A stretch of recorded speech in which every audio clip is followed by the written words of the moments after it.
в этом году нашему любимому городу Якутск исполняется 385 лет.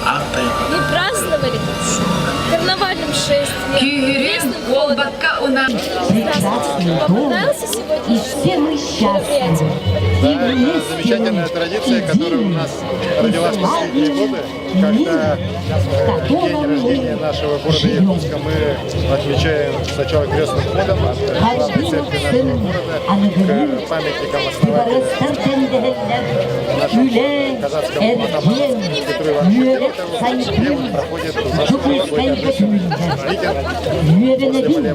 и, конечно же, мы отдаем дань уважения всем тем поколениям людей, которые основали наш город, развивали наш город и сегодня историю свою обязательно.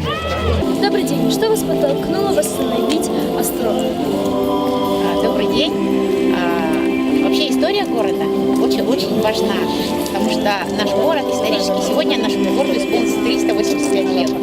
И то, что отражает город, это так называемый исторический след. Очень важно сохранять, очень важно оставлять будущим поколениям то, каким город был 385 лет назад. Вот этот удивительный памятник деревянного зодчества восстановлен силами людей, которые объединены под эгидой Всероссийского общества охраны памятников истории. Но на самом деле была такая страшная история, что 15 лет назад настоящая башня, которая стояла на территории музея, сгорела нечаянно. Ну, может, не нечаянно, не важно.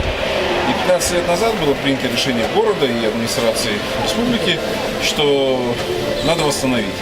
И вот там были предприняты очень сильные силы, и мы за 2 месяца ее восстановили, 15 лет назад. Но 15 лет она стояла почему-то бесхозно. Теперь мы решили здесь сделать музей. То есть вчера был день открытия музея. То есть мы 3 месяца готовили эту экспозицию. Есть Александр Васильевич Дьяконов, который 15 лет работал в архивах, искал все фотографии, картины. И вот все, что собрали материал о Якутском остроге, мы собрали здесь. То есть мы говорим о том, что это надвратная башня Якутского острога.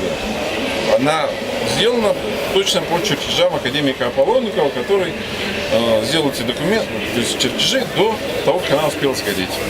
Спасибо. И что вы хотите пожелать нашему городу Якутску? Хотелось пожелать, что все-таки историю помнили и хранили. У нас пока еще сохранились деревянные здания, которые можно сохранить. И мы сейчас, это общество охраны памятников истории и культуры, которое я возглавляю в городе, мы пытаемся сохранить вот заложенную часть города, где еще есть старые дома, которые надо сохранить. На самом деле это очень интересно и очень красиво. Спасибо. Так, это не острог, а это Кремль. В 1681 году его начали создавать при воеводе Храпове и окончили при воеводе Приклотском. Этот Кремль был создан потому, что при Албазине сподвижники Хабарова разбили 10-тысячное войско, китайское войско под командой 100 голландских офицеров. В связи с этим, значит, стали строить этот Кремль. Сперва построили, значит, крепость, затем построили острог. Все это вместе, крепость называется Детинец, так как она уже в остроге находится. Поэтому это называется первый деревянный Кремль, который был создан на территории России. Да, значит, Кремль есть каменный, это московский, казанский, тобольский, томский. Вот. А это, значит, деревянный Кремль.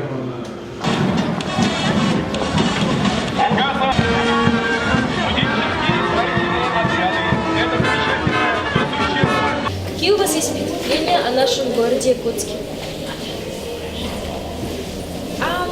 Yakutsk seems like a city of very kind and friendly people.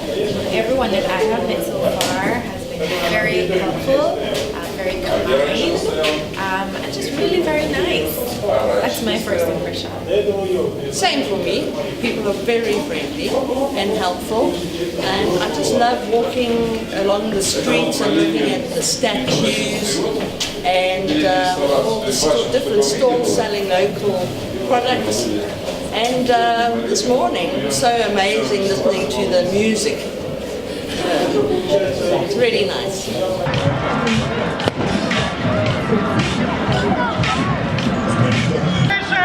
Настроение на позитив!